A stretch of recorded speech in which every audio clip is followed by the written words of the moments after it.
Hello दोस्तों, world geography की इस क्रैश कोर्स सीरीज में आज हम लेक्चर नंबर 5 पढ़ेंगे।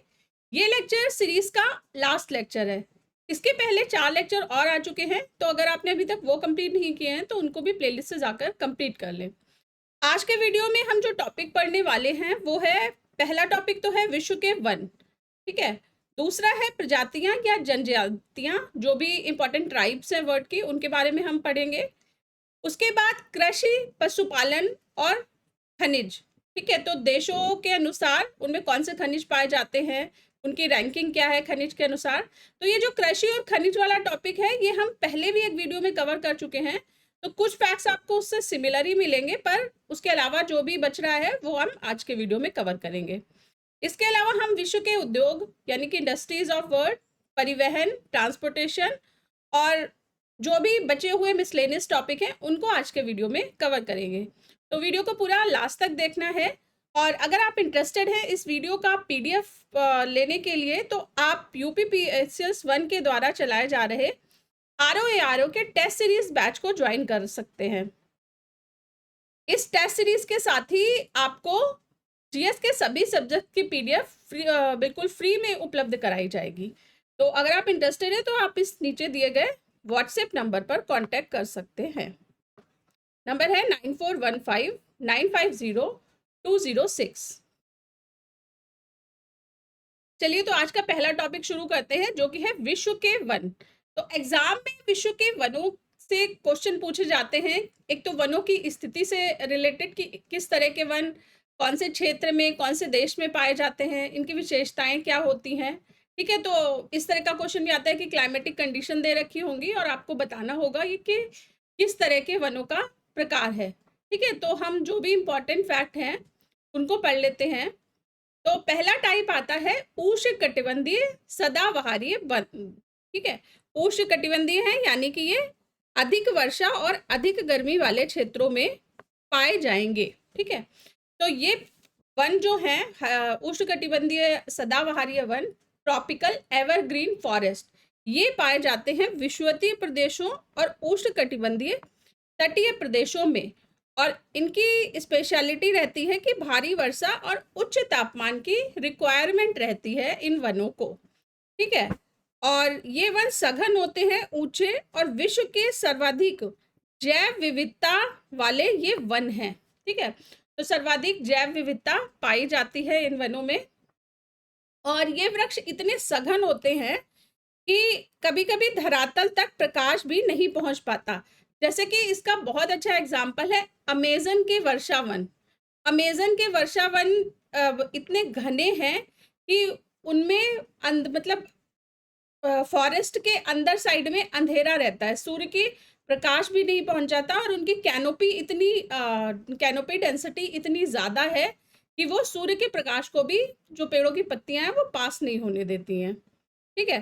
तो एग्जाम्पल हो गए Amazon basin, Congo basin, Africa का गिनी तट, जावा, सुमात्रा आदि इन वनों के प्रमुख क्षेत्र हैं। नेक्स्ट आते हैं भूमध्य सागरीय वन। तो जैसे कि नाम से पता है कि भूमध्य सागरीय, तो भूमध्य सागर के क्षेत्र में पाए जाएंगे, मेडिटेरेनियन के क्षेत्र में ये वन पाए जाएंगे, ठीक है। तो मध्य अक्षांशों में महाद्वीपों के पश्चिमी भाग पर, ये याद रखिएगा कि पश्चिमी भाग पर शीतकालीन वर्षा प्रदेशों में इस प्रकार के वन पाए जाते हैं। और भूमध्य सागरीय प्रदेश, जो भूमध्य सागरीय जलवायु होती है, वो इस तरह की क्लाइमेटिक कंडीशन उपलब्ध करवाती है जिससे वहां पर खट्टे फलों की खेती की जाती है।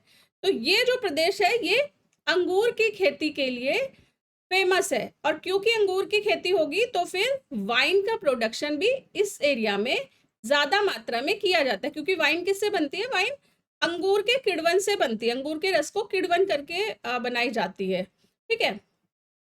तो इसलिए वाइन प्रोडक्शन और अंगूर की खेती भूमध्य सागरीय जलवायु की एक प्रमुख विशेषता है, ठीक है। तो ये याद रखिएगा।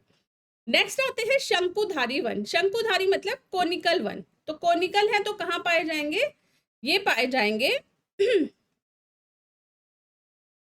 उत्तरीय ध्रुवीय क्षेत्र के चारों ओर, यूरोप, एशिया और उत्तरी अमेरिका के कुछ महाद्वीप के अन्य भागों में। और कोनिकल वन कहाँ पाए जाते हैं, कोनिकल वन पहाड़ों पर भी पाए जाते हैं, ठीक है। तो ये जो बात हो रही है ये उत्तरी ध्रुवीय क्षेत्र की बात हो रही है, ठीक है। और इस तरह के वनों में चीड़, देवदार, पर, हेमलॉक, स्प्रस इन वनों के प्रमुख वृक्ष हैं, ठीक है। तो ये याद रखिएगा। और इन वनों को टैगा वन भी कहा जाता है, ठीक है। और भारत में अगर हम बात करें कि शंकुधारी वन के जो प्रजातियां हैं वो कहाँ पर पाई जाती हैं, तो ये पाई जाती हैं हिमालय के उच्च अक्षांशों पर, ठीक है। क्योंकि हिमालय के उच्च अक्षांशों पर भी क्या हो जाता है कि ध्रुवों जैसी क्लाइमेटिक कंडीशन उपलब्ध हो जाती है, ठीक है। बर्फ रहेगी, ठंड रहेगी, तो क्या होता है कि वहां पर भी शंकुधारी वन पाए जाते हैं हिमालय के उच्च अक्षांशों पर, ठीक है। तो ये हो गया शंकुधारी वनों के बारे में। Next Selva one. Selva one पाए जाते हैं ब्राजील में अमेजन नदी के बेसिन में, ठीक है। तो ब्राजील के अमेजन नदी बेसिन में पाए जाने वनों को सेल्वा वन कहते हैं। और ये वन विषुवतीय क्षेत्र में स्थित हैं, ठीक है। तो याद रखिएगा स्पेशली कि कहाँ पर पाए जाते हैं। और यहाँ पर अधिक तापमान वर्ष भर और अधिक वर्षा होने के कारण इनकी पत्तियां घनी चौड़ी होती हैं और ये वृक्ष घने होते हैं, ठीक है, और सदाबहार होते हैं। और अमेजन बेसिन के अंतर्गत ये एक फैक्ट है कि अमेजन बेसिन के अंतर्गत ब्राजील के वर्षावन विश्व के सबसे बड़े एवं घने वन हैं। अब आप मुझे कमेंट में ये बताइए कि ब्राजील के जो अमेजन के जो वर्षावन हैं इनको किस नाम से जाना जाता है? पृथ्वी के कोई किसी अंग के नाम से जाना जाता है, तो वो बताइए कि हार्ट ऑफ द अर्थ बोला जाता है या किडनी ऑफ द अर्थ बोला जाता है। चलिए नेक्स्ट है प्रमुख वनस्पति एवं उनके क्षेत्र। तो इस तरह के क्वेश्चन भी मैच द फॉलोइंग में पूछे जाते हैं। तो हम देख लेते हैं कि विश्व की प्रमुख वनस्पतियां और उनके वो किस क्षेत्र में पाई जाती हैं। तो पहली है माकवी वनस्पति। माकवी वनस्पति पाई जाती है भूमध्य सागर के तटीय क्षेत्र में। फिम्बस, फिम्बस पाई जाती है दक्षिण अफ्रीका में। चैपरेल पाई जाती है कैलिफोर्निया, ठीक है, कैलिफोर्निया में। उसके बाद मैटोरेल पाई जाती है चिली में। अधिजीवी यह पाई जाती है भूमध्य रेखा पर। बबूल, बबूल पाई जाती है सहारा मरुस्थल में। उसके बाद बायोबाब, यह सवाना में पाई जाती है। और देवदार पाई जाती है भूमध्य सागरीय क्षेत्र में, ठीक है। तो ये कुछ वनस्पतियां हैं और किस क्षेत्र में बहुतायत में है, इनकी लिस्ट आप याद कर लीजिए। नेक्स्ट हम देख लेते हैं विश्व की प्रमुख प्रजातियां एवं जनजातियां, ठीक है। तो किस देश में कौन सी जनजाति पाई जाती है? पहली है इसमें से यहूदी, यहूदी पाई जाती है जनजाति इजराइल क्षेत्र में, ठीक है। टेडा, टेडा पाई जाती है लीबिया में। बेजा जनजाति पाई जाती है मिस्र में, ठीक है। उसके बाद लुर जनजाति पाई जाती है ईरान में। बहुत ही इंपॉर्टेंट है ये लिस्ट, अगर आपने अभी तक लिस्ट लर्न नहीं की है तो ये नोट डाउन कर लें और इसको अच्छी तरह से लर्न कर लें, ठीक है। एस्किमो जनजाति पाई जाती है अलास्का, कनाडा और ग्रीनलैंड में। और एस्किमो क्या करते हैं, ये बर्फ के इस तरह से गोल घर बनाकर रहते हैं, ठीक है। इस तरह से बर्फ के गोल घर बनाकर रहते हैं और इन घरों को इग्लू के नाम से जाना जाता है। नेक्स्ट है उरांव, उरांव पाई जाती है जनजाति भारत में। लैप्स जनजाति पाई जाती है यूरोपीय टुंड्रा क्षेत्र में। गोंड भारत में, ठीक है। मसाई जनजाति केन्या में। पद्दू जनजाति सऊदी अरब में। बुशमैन बोत्सवाना में। बर्बर जनजाति मोरक्को में। इनुइट, इनुइट पाई जाती है कनाडा में। पिग्मी जनजाति पाई जाती है अफ्रीका महाद्वीप के कॉन्गो बेसिन क्षेत्र में, ठीक है। तो कॉन्गो बेसिन में पाई जाती है पिग्मी। नेक्स्ट सेमांग जनजाति, यह मलेशिया में, ठीक है। बेद्दा जनजाति श्रीलंका में। अंगामी नागालैंड में। एनू बहुत ही इंपॉर्टेंट जापान में। किर्गिज मध्य एशिया में। लैब्स स्कैंडिनेवियन कंट्री में, ठीक है। अब स्कैंडिनेवियन में कितने कंट्रीज हैं ये कमेंट बॉक्स में बताइए। हम पहले मैप में भी देख चुके हैं कि नॉर्डिक कंट्री, नॉर्डिक ग्रुप है जो कंट्रीज का, उसमें कितने देश हैं, और स्कैंडिनेवियन कंट्रीज में कितने देशों का ग्रुप है। तो ये दोनों ही चीजें आप कमेंट बॉक्स में बताइए। नेक्स्ट जनजाति आती है कोरपाक, रूस की। कुनान जनजाति बोर्निया की। रुवाला जनजाति अरब मरुस्थल की। लैप्स स्वीडन और फिनलैंड की। मसाई केन्या की। फुलानी पश्चिमी अफ्रीका की। पंतु जनजाति पूर्वी और मध्य अफ्रीका की। मसाई पूर्वी अफ्रीका की। और नूबा जनजाति सूडान की, ठीक है। तो ये सभी विश्व की प्रमुख जनजातियां हैं, इनको याद कर लीजिएगा। चलिए नेक्स्ट हम देख लेते हैं विश्व में कृषि एवं पशुपालन। तो इसमें मेनली हम रैंकिंग देखेंगे कि किस कृषि उत्पाद में विश्व की कौन से देश की रैंकिंग क्या है, ठीक है। तो खाद्य एवं कृषि संगठन के सांख्यिकी विभाग के अनुसार विश्व में गेहूं एवं चावल का शीर्षस्थ उत्पादक देश चीन है, ठीक है। तो गेहूं और चावल दोनों के ही उत्पादन में चीन फर्स्ट नंबर पर है।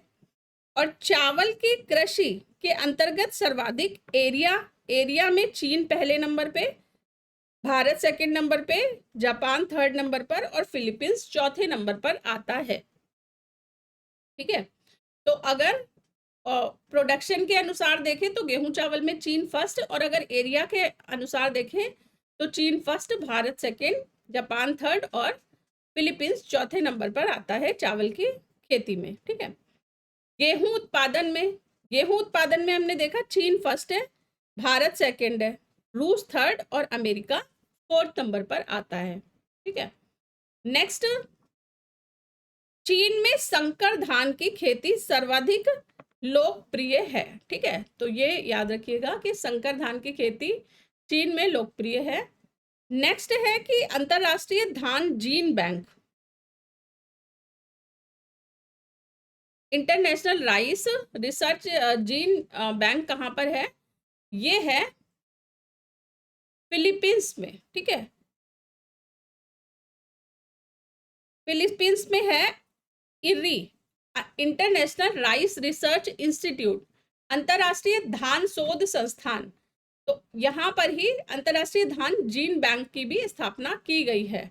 और कहाँ पर, किस देश में है ये, तो फिलीपींस में स्थित है, ठीक है। नेक्स्ट है कि चाय में कौन कौन से तत्व पाए जाते हैं, इस तरह का क्वेश्चन पूछा जाता है। तो चाय में theanine, caffeine, tannin, theobromine, theophylline आदि तत्व पाए जाते हैं, ठीक है। तो ये भी इंपॉर्टेंट है। आप कमेंट बॉक्स में बताइए कि सिगरेट में कौन कौन से गैसें पाई जाती, कौन कौन से तत्व पाए जाते हैं। अगर किसी को पता है तो ये कमेंट बॉक्स में बताइए, ठीक है, सिगरेट में। नेक्स्ट है कि विश्व में पहली बार अमेरिका के कृषि वैज्ञानिक नॉर्मन ई बोरलाग ने मैक्सिको में उच्च किस्म के बीज विकसित किए थे, ठीक है। तो विश्व में पहली बार बीज विकसित करने का श्रेय किसको जाता है, तो नॉर्मन ई बोरलाग जी को जाता है। और भारत में जो हरित क्रांति हुई थी, तो भारत में हरित क्रांति के जनक कौन थे, ई स्वामीनाथन जी। तो ई स्वामीनाथन जी भी नॉर्मन ई बोरलाग जी के पास जाकर उनसे मतलब उनसे टेक्निक्स लेकर आए थे भारत में। और फिर भारत में भी उन्होंने गेहूं के बीज की उन्नत किस्म को तैयार किया था, ठीक है। तो हरित क्रांति का जो श्रेय ई स्वामीनाथन जी को जाता है, वो भी कहीं ना कहीं कोरिलेट करता है नॉर्मन ई बोरलाग जी से। नेक्स्ट देख लेते हैं मूंगफली के बारे में। तो मूंगफली का मूल स्थान दक्षिणी अमेरिका महाद्वीप में पराग्वे की घाटी और ब्राजील का क्षेत्र माना जाता है, ठीक है। तो मूंगफली का मूल स्थान माना जाता है दक्षिणी अमेरिका का पराग्वे की घाटी और ब्राजील का क्षेत्र। और चावल का मूल स्थान क्या माना जाता है, ये है भारत, ठीक है। तो चावल का मूल स्थान भारत माना जाता है, ये याद रखिएगा। नेक्स्ट है कि ब्राजील में एक प्रकार के कॉफी के कहवा के बागान होते हैं। तो कॉफी के बागों को क्या कहते हैं ब्राजील में? फजेंडा कहा जाता है, बहुत इंपॉर्टेंट है, ठीक है। तो कहवा के बागान ब्राजील में फजेंडा कहलाते हैं। नेक्स्ट है कि चुकंदर का सबसे अधिक प्रोडक्शन कहाँ पर होता है? तो ये होता है यूक्रेन, फ्रांस और रूस में, ठीक है। तो चुकंदर से चीनी भी बनाई जाती है, ये याद रखिएगा। जैसे भारत में गन्ने से चीनी बनाई जाती है ज्यादातर, कई देश ऐसे हैं जहां पर चुकंदर से चीनी बनाई जाती है। चलिए,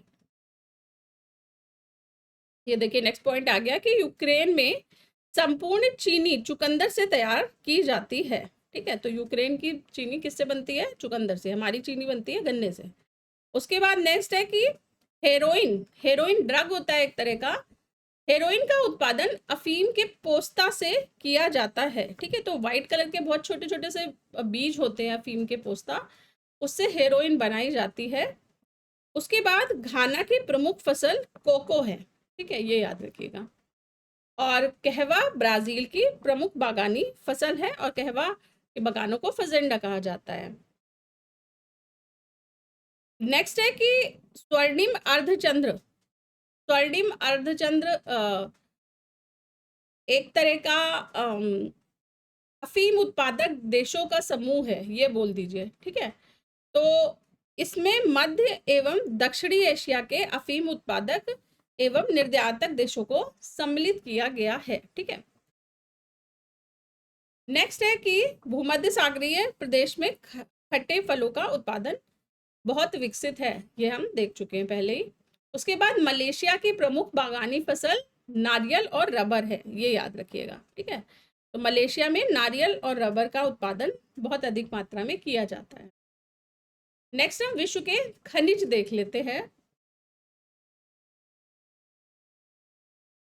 कि विश्व के किस क्षेत्र में कौन सा खनिज बहुतायत में पाया जाता है।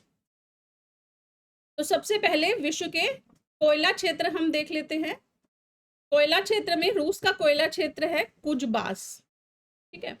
चीन का है रेड बेसिन, यूनाइटेड किंगडम का ब्रिस्टल, ऑस्ट्रेलिया का न्यू साउथ वेल्स, यूक्रेन का डोनेट्स, रूस का कुजनेट्स, यूनाइटेड किंगडम का लंकाशायर, जर्मनी का सार, जर्मनी का रूर, रूहर के नाम से भी इसको जानते हैं, रूर, ठीक है। और तंजानिया का रुकवा झील, ठीक है। तो ये विश्व के प्रमुख कोयला उत्पादक क्षेत्र और उनके देशों के नाम है।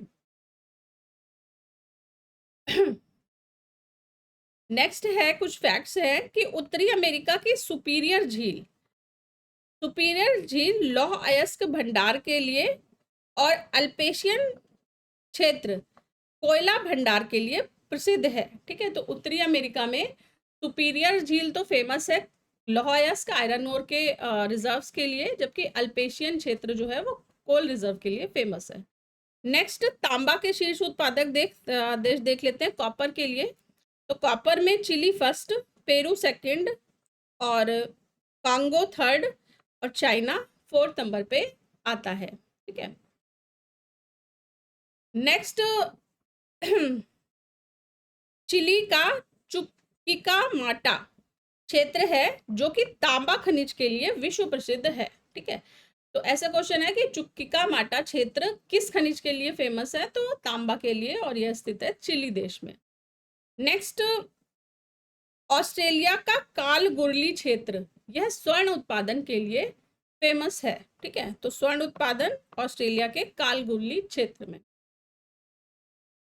नेक्स्ट लॉ एस्क के क्षेत्र और देश देख लेते हैं। तो लॉ एस्क के शीर्ष देश हैं, पहले नंबर पर ऑस्ट्रेलिया, सेकंड नंबर पर चीन, थर्ड पे ब्राजील और फोर्थ नंबर पर भारत आता है, ठीक है। नेक्स्ट यूरोप के लौह अयस्क उत्पादक क्षेत्र देख लेते हैं। तो ये जो ऊपर रैंकिंग थी ये तो ओवरऑल वर्ल्ड की थी, अब हम यूरोप में स्पेशली देख लेते हैं। तो यूरोप में रशिया फर्स्ट, यूक्रेन सेकंड और स्वीडन थर्ड नंबर पर लौह अयस्क के उत्पादक क्षेत्र हैं, देश है, सॉरी, ठीक है। नेक्स्ट हम लौह अयस्क के क्षेत्र उनसे संबंधित देश देख लेते हैं। तो जैसे पहले हमने कोयला के देखे थे, उसी तरह से अब लौह अयस्क के कौन कौन से फेमस क्षेत्र हैं उनको देख लेते हैं। इनमें से पहला है फ्रांस का लॉरेन, सेकंड यूनाइटेड किंगडम का मिडलैंड, उसके बाद स्वीडन का किरूना, कजाकिस्तान का कोस्ताने, कजाकिस्तान का ही कारागांडा, यूक्रेन का क्रिवाई रॉग, फ्रांस का नॉर्मेंडी, फ्रांस का पायरेनीज और ऑस्ट्रेलिया का माउंट न्यूमेन। ठीक है, तो ये प्रमुख लॉ एस्क क्षेत्र हैं, इनको याद कर लीजिएगा। नेक्स्ट है भारत को स्वर्ण निर्यात करने वाले देश कौन कौन से हैं। तो भारत में सोना कहाँ कहाँ से आता है, तो सबसे अधिक स्विट्जरलैंड, फिर यूएसए, उसके बाद दक्षिण अफ्रीका। ठीक है, भारत में गोल्ड का इतना कंजम्पशन है, पर वो उस गोल्ड का ज्यादातर भाग जो है वो एक्सपोर्ट द्वारा आता है। नेक्स्ट है विश्व में चांदी के सबसे बड़े उत्पादक देश कौन सा है, तो ये है मैक्सिको। ठीक है, चांदी का सबसे बड़ा उत्पादक मैक्सिको है। उसके बाद नेक्स्ट फैक्ट है कि मलेशिया की किंटा घाटी यह टिन उत्पादन के लिए फेमस है। ठीक है, तो मलेशिया की किंटा घाटी, ये याद रखिएगा। नेक्स्ट है कि दक्षिण अफ्रीका का पोस्ट मासबुर्ग क्षेत्र मैग्नीज खनिज का प्रमुख उत्पादक है। ठीक है, तो दक्षिण अफ्रीका का पोस्ट मासबुर्ग मैग्नीज के लिए प्रसिद्ध। नेक्स्ट आता है प्राकृतिक कपूर कैम्फर। ठीक है, जो हम पूजा के टाइम पे जलाते हैं ना, तो प्राकृतिक कपूर का उत्पादन चीन और जापान के सिनामोनस कैफोरा नामक वृक्ष से प्राप्त होता है। ठीक है, तो ये वृक्ष का नाम याद रखिएगा, सिनामोनस कैफोरा। ठीक है, इसलिए इसको कैम्फर कहते हैं। नेक्स्ट प्रमुख खनिज और उनके उत्पादक क्षेत्र देख लेते हैं। तो कोयले का प्रमुख उत्पादक क्षेत्र है कारगंडा बेसिन, डॉन बॉस बेसिन और सार। सोने का हाईवेल्ड, ट्रांसवाल, विट वाटर्स रेड। ठीक है, लॉ एस के क्रिवॉय रॉग और मेसाबी, तो इनके नाम है। ये जो प्रमुख खनिज हैं, जैसे लॉ एस के उत्पादक क्षेत्र ये है। ठीक है, इंपॉर्टेंट एग्जाम के पॉइंट ऑफ व्यू से इंपॉर्टेंट है ये नाम, तो इनको भी लर्न कर लीजिएगा। नेक्स्ट खनिज तेल के सॉन जॉवकिन घाटी, मोसुल और काकेसस। तांबा के विंघम, एरिजोना, कटांग और किम्बरले। ठीक है, और यूरेनियम का उत्पादक क्षेत्र पोर्ट रेडियम। तो ये सभी नाम इंपॉर्टेंट है, याद कर लीजिएगा। नेक्स्ट कुछ फैक्ट देख लेते हैं। तो टाइटेनियम का सर्वाधिक उत्पादक देश है चीन। ठीक है, highest producer of titanium is China. Next Australia, Australia में विश्व का सर्वाधिक बॉक्साइट का उत्पादन किया जाता है। ठीक है, तो बॉक्साइट के लिए फर्स्ट कंट्री है ऑस्ट्रेलिया। नेक्स्ट है आयोडीन का सबसे बड़ा उत्पादक चिली है। ठीक है, आयोडीन चिली हो गया। और हीरे का सबसे बड़ा उत्पादक रूस है। ठीक है, ये सब भी इंपॉर्टेंट फैक्ट है, इनको याद कर लीजिएगा। नेक्स्ट हम लौह इस्पात के क्षेत्र और देश देख लेते हैं कि वे कहाँ पर स्थित हैं। तो हैमिल्टन बहुत इंपॉर्टेंट है, आयरन स्टील का सेंटर, ये कनाडा में स्थित है हैमिल्टन। बर्मिंघम स्थित है यूनाइटेड किंगडम में। एसन ये जर्मनी में स्थित, और अंशन ये चाइना में स्थित है। ठीक है, तो ये चारों ही नाम बहुत इंपॉर्टेंट है, इनको याद कर लीजिए। नेक्स्ट हम प्रमुख केंद्र और उद्योग देख लेते हैं। ठीक है, कि कई बार ऐसे आते हैं कि कई उद्योगों के केंद्रों के नाम और वो किस उद्योग से संबंधित है, इसको मैच द फॉलोइंग में या डायरेक्ट क्वेश्चन के रूप में भी पूछा जाता है। तो सबसे पहला पिट्सबर्ग, पिट्सबर्ग अमेरिका का एक क्षेत्र है। यह स्थित है लौह निर्माण, लोहा इस्पात और पोत निर्माण के लिए। ठीक है, तो शिप बिल्डिंग और आयरन स्टील इंडस्ट्रीज यहाँ पर बहुतायत में उपस्थित है। नेक्स्ट चीन का शंघाई, शंघाई सूती वस्त्र उद्योग के लिए फेमस है, कॉटन इंडस्ट्री के लिए। ठीक है, उसके बाद कॉटन टेक्सटाइल के लिए यूके का डूडी क्षेत्र, यह जूट के लिए फेमस है, जूटी वस्त्र के लिए। ठीक है, लेनिनग्राद रूस का पोत निर्माण के लिए।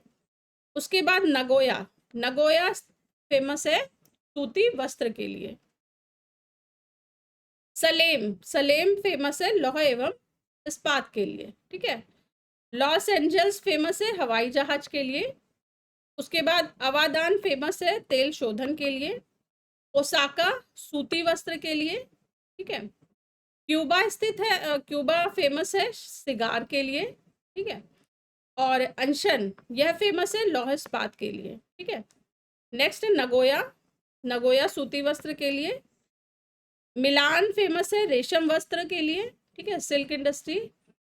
नेक्स्ट वेनिस, वेनिस पॉपुलर है कांच निर्माण के लिए, ग्लास इंडस्ट्रीज के लिए, ठीक है। ओटावा, ओटावा फेमस है कागज निर्माण के लिए, पेपर इंडस्ट्री। ग्लासको, ग्लासको पोत निर्माण के लिए, शिप बिल्डिंग। डेट्रॉयट यूएसए का है ये, ऑटोमोबाइल्स मोटर वाहनों के लिए फेमस है, ठीक है। शेफील्ड कटलरी उद्योग के लिए, कटलरी मतलब जो बर्तन होते हैं। और चेल्याबिंस्क रूस का, ये धातु उद्योग के लिए फेमस है, ठीक है। तो ये बहुत इंपॉर्टेंट लिस्ट है, इसको भी आप याद कर लीजिए। नेक्स्ट देख लेते हैं औद्योगिक क्षेत्र और देश। तो किंकी, किंकी क्षेत्र स्थित है जापान में। कैंटन क्षेत्र स्थित है चीन में। लॉरेन क्षेत्र फ्रांस में। बेलो हॉरिजेंटले यह ब्राजील में स्थित है। रूहुर हम देख चुके हैं जर्मनी में। ब्रिस्टल यूनाइटेड किंगडम में। सैक्सोनी जर्मनी में, ठीक है। तो ये इंपॉर्टेंट औद्योगिक क्षेत्र और देश है। और फैक्ट है कि ऊन के उत्पादन में, ऊल प्रोडक्शन में चीन प्रथम स्थान पर है, ठीक है। तो चाइना फर्स्ट है ऊल प्रोडक्शन में। चलिए नेक्स्ट हम परिवहन एवं बंदरगाह देख लेते हैं।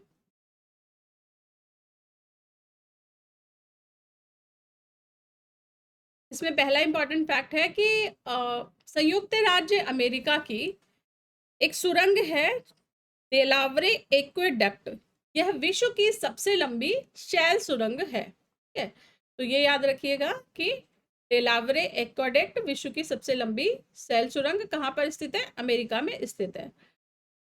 नेक्स्ट है कि सीकॉक एक रेलवे सुरंग है जो कि जापान में स्थित है, ठीक है। तो सीकॉक जापान में स्थित है। नेक्स्ट, विश्व का सबसे अधिक व्यस्ततम बंदरगाह कौन सा है? तो यह है योकोहामा बंदरगाह। यह पार्डन, विश्व का नहीं, ये जापान का सबसे अधिक व्यस्त बंदरगाह है, ठीक है, योकोहामा बंदरगाह। और उसके बाद की विश्व के शीर्ष बंदरगाह कौन से हैं? तो शंघाई चीन का, सिंगापुर, निंगबोझा, उशान, ठीक है। तो ये विश्व के शीर्ष बंदरगाह हैं। नेक्स्ट है पोर्ट डायमंड कहाँ पर स्थित है? तो पोर्ट डायमंड, ये पोर्ट का नाम है डायमंड पोर्ट। यह स्थित है साउथ अफ्रीका में, दक्षिण अफ्रीका में, ठीक है। तो नाम भी याद रखने इंपॉर्टेंट है कि कौन सा पोर्ट कहाँ पर स्थित है, किस लोकेशन पर। उसके बाद अलेक्जेंड्रिया स्थित है मिस्र में, ठीक है। ग्वादर, ग्वादर स्थित है पाकिस्तान में। उसके बाद हम देख लेते हैं कि शीर्ष जहाज निर्माता देश कौन से हैं। तो चाइना, दक्षिण कोरिया, जापान, ठीक है, शीर्ष जहाज निर्माता देश है। नेक्स्ट हम देख लेते हैं कि शीर्ष रेलवे लाइन वाले देश कौन से हैं। तो रेलवे लाइन में सबसे पहले आता है संयुक्त राज्य अमेरिका, सेकंड नंबर पे चीन, थर्ड पे रूस और चौथे नंबर पर भारत, ठीक है। तो भारत क्या है? चौथे नंबर पर शीर्ष रेलवे लाइन वाला देश है। चलिए अब हम नेक्स्ट कुछ विविध फैक्ट्स देख लेते हैं जो कि परीक्षा के पॉइंट ऑफ व्यू से इंपॉर्टेंट है। तो इसमें से पहला है कि ग्रांड बैंक, ग्रांड बैंक उत्तरी अमेरिकी महाद्वीप के पूर्वी तट पर उत्तरी अटलांटिक महासागर में स्थित है। और ग्रांड बैंक में क्या है? ग्रांड बैंक का जो एरिया है, जो समुद्री एरिया है, ग्रांड बैंक वो मत्स्य पालन के लिए, फिश प्रोडक्शन के लिए बहुत अधिक फेमस है। क्यों फेमस है? क्योंकि यहाँ पर गर्म और ठंडी जलधाराएं आकर मिलती हैं, ठीक है।